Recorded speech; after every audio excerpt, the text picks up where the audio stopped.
Husten ist ein Phänomen, was uns im Alltag oft begegnet. Meist beginnt er harmlos, es kratzt im Hals, man hat ein Kloß im Hals. Oft geht eben eine Erkältung voraus. Manchmal kommt ein bisschen Auswurf dazu und auch leicht erhöhte Temperaturen. Ich würde es jetzt als normalen Husten bezeichnen und ein normaler Husten dauert ungefähr, wenn es wirklich lang geht, 3 bis 4 Wochen. Darüber muss man sich dann erstmal keine Gedanken machen. Allerdings, wenn es Fieber dazukommen sollte, müsste auch vorher ein Arzt aufgesucht werden. Aber vorher würde ich erstmal sagen, man kann mit Hausmitteln erstmal versuchen, den Husten zu behandeln. Wann ist ein Husten chronisch? Nach den neuen Leitlinien spricht man davon, wenn ein Husten länger als 8 Wochen anhält, wird er als chronisch bezeichnet. Der chronische Husten kann natürlich sehr, sehr viele Ursachen haben.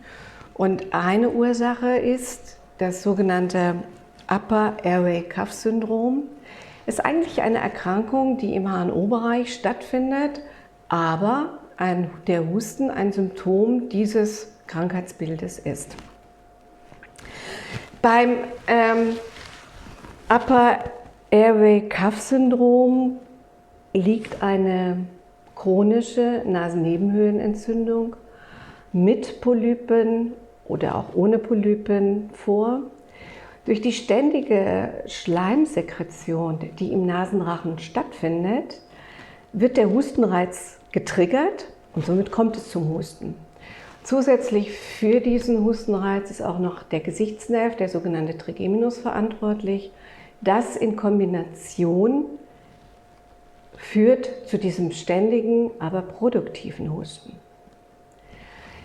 Wenn der Hausarzt der Meinung ist, das sollte abgeklärt werden, sehen wir die Patienten.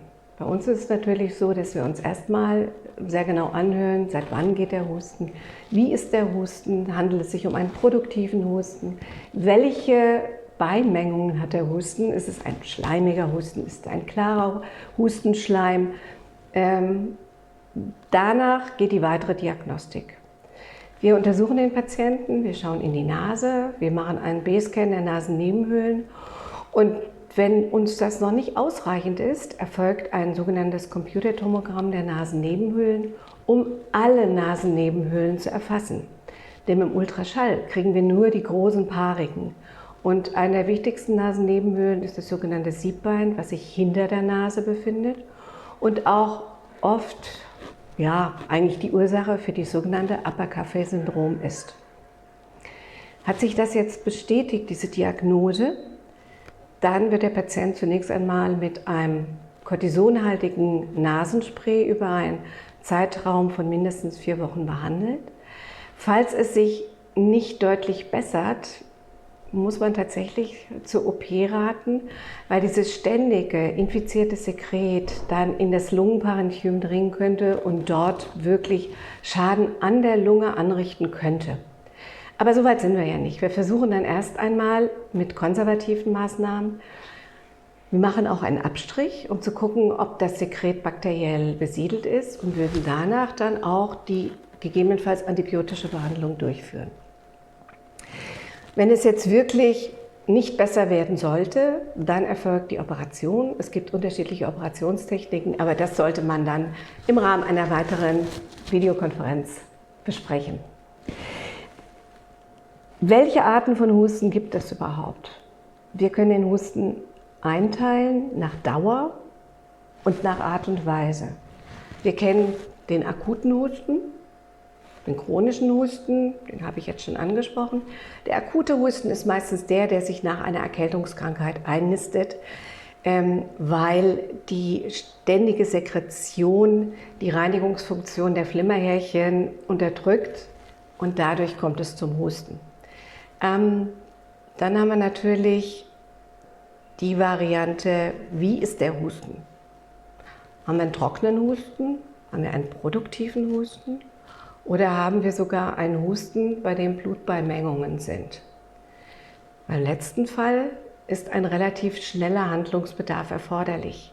Natürlich kann es auch mal sein, dass wenn man stark hustet, dass auch mal ein kleines Gefäß im Bereich der Rachenhinterwand oder im Bereich des oberen Aerodigestivtraktes reißt und so kleine Blutbeimengungen dabei sind. Aber wenn das Richtige ein massiver Husten ist, der blutig ist, bedeutet das, es ist eine Notfallsituation und sollte auch sofort weiter abgeklärt werden. Da sind dann die Pneumologen bzw. die Hausärzte an erster Front. Gehen wir zurück zum chronischen Husten. Welche Ursachen für den chronischen Husten kennen wir? Der chronische Husten kann zum Beispiel hervorgerufen werden, und das kennen unsere Allergiker jetzt, durch eine asthmatische Grunderkrankung. Das wäre ein Teil des chronischen Hustens. Dann gibt es natürlich Husten, der durch Medikamente induziert wird. Das können die Beta-Blocker sein, die wir nicht mögen als Menschen, die Husten behandeln wollen. Es können die ACE-Hämmer sein. Und wir wissen auch, dass hormonelle Kontrazeptiva auch zum Hustenreiz führen können. Man sollte das immer mal im Kopf behalten. Denn gerade hormonelle Faktoren können mal Ursache eines chronischen Hustens sein. Das müsste dann im Einzelnen noch abgeklärt werden. Aber der chronische Husten hat natürlich noch ganz andere Hintergründe. Es kann eine Herzinsuffizienz vorliegen, es kann eine Lungenembolie vorliegen, wobei bei der Lungenembolie ist auch eher mal ein akuter Husten. Es kann eine Entzündung im Bereich des Kehlkopfs vorliegen, es kann eine Stimmbandlähmung vorliegen. Bei den Kindern könnten es Polypen im Nasenrachen sein, aber an was man auch denken muss, an einen Fremdkörper zum Beispiel. Kinder aspirieren gerne mal Fremdkörper und das macht sich immer durch einen Husten bemerkbar. Weiterhin chronischer Husten durch chronische Erkrankungen, in erster Linie natürlich Rauchen. Da haben wir natürlich das sogenannte COPD und natürlich Umweltfaktoren. Deswegen ist es wichtig, wenn der Patient mit der Anamnese chronischer Husten zu uns kommt. Natürlich müssen wir ihn fragen, wie sein soziales Umfeld ist. Was macht er beruflich? Raucht er? Wenn ja, wie lange raucht er? Und das sind schon, oder genau was eben, auch welche Medikamente nimmt er denn ein? Gibt es da irgendeinen Zusammenhang? Wie alt ist der Patient?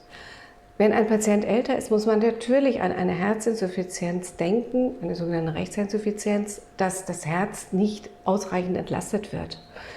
Das sind dann internistische Dinge und wie gesagt, natürlich unser Thema ist immer das Upper-Airway-Cuff-Syndrom, was wir eigentlich relativ häufig sehen.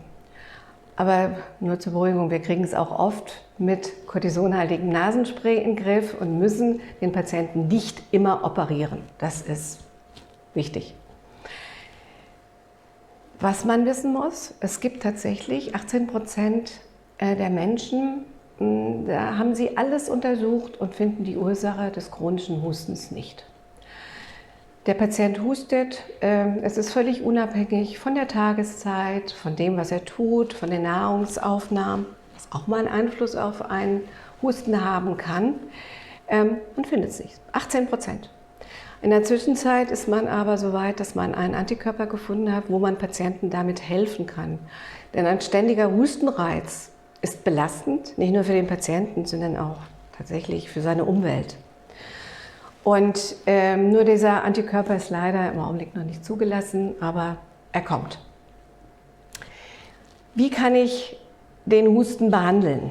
Im Prinzip muss man einen Husten erstmal gar nicht behandeln. Ausnahme ist, wenn ich den klassischen Reizhusten nach einem Infekt habe, dann macht es natürlich Sinn, dass ich gerade zur Nacht ein Codeinpräparat nehme, was wirklich den Husten stillt, den Hustenreiz stillt. Husten ist ein Schutzmechanismus, deswegen sollte man ihn erst dann behandeln, wenn man auch weiß, um was es geht. Wir haben natürlich jetzt die allergischen Patienten und die untersuchen wir natürlich auch in Richtung Asthma. Und auch da, wenn man natürlich die Ursache des Hustens gefunden hat, dann wird sich der Husten auch von selbst erledigen. Wichtig ist, wie ich immer sage, dem Patienten zuhören. Was sagt er? Erforschen, wie arbeitet er, in welchem sozialen Umfeld und welche Medikamente, das Alter, wann tritt er. Also eine wichtige Grundlage der Diagnostik ist, die Anamnese an den Patienten zu stellen, um das dann alles wieder ein bisschen einzugrenzen. Es kommt die körperliche Untersuchung natürlich dann dazu und dann erst die technischen Sachen wie Röntgen und CT des Thoraxes. Sicherlich Ausnahme ist bei blutigem Husten, da wird sofort werden weitere Maßnahmen erforderlich, wie zum Beispiel eben ein bildgebendes Verfahren und gegebenenfalls, dass man auch ins Bronchialsystem mit einer sogenannten Bronchoskopie schaut. Was kann ich tun, wenn ich doch, fühle, dass mich der Husten so stark belastet? Man kann warme Getränke zu sich nehmen, weil warme Getränke lösen den Schleim besser aus. Es gibt viele pflanzliche Produkte, die man einnehmen kann. Wichtig natürlich zu wissen, ich darf kein Allergiker sein, da kann das manchmal schief gehen. Aber es gibt natürlich wunderbare Dinge wie Efeu-Extrakt, was wunderbar schleimlösend und hustendämpfend ist. Wir haben tagsüber, wenn wir diesen Hustenreiz verspüren, können wir natürlich auch Hustenbonbons lutschen, die durch diesen Zuckergehalt, den sie halt haben, diese Dinger, blockieren sie die Rezeptoren im Bereich der Schleimhaut und somit empfinden wir da eine Erleichterung. Ansonsten ist es mit den Hausmitteln immer ein bisschen schwierig. Was gut ist, sind Inhalationen. Das kann man auch ganz simpel mit Kochsalz machen.